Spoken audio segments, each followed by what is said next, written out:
Right now we're going to manually light. I got a little manual lighter here. The igniter on the furnace isn't working, it's broken, but we're going to manually light this thing, fire it up, and make sure that there's no other issues with it before we start swapping out parts.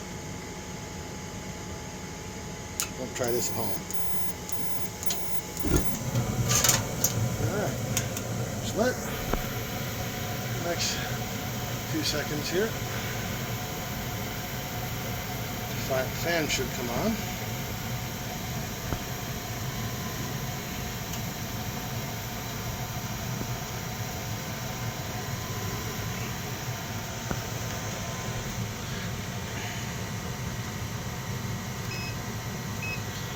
I want to test how many amps the fan is using when it does come on.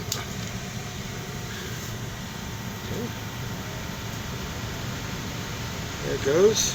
It's pulling right about 6 amps. So we're going to test, see what this thing's RLA is. We're going to test this inducer motor on the two only 110 volt parts on the furnace. Make sure it's not pulling too many amps also. Sorry about the blackness there for a second. Alright, meter on that. That's pulling that much. Probably close to the neutral. It's pulling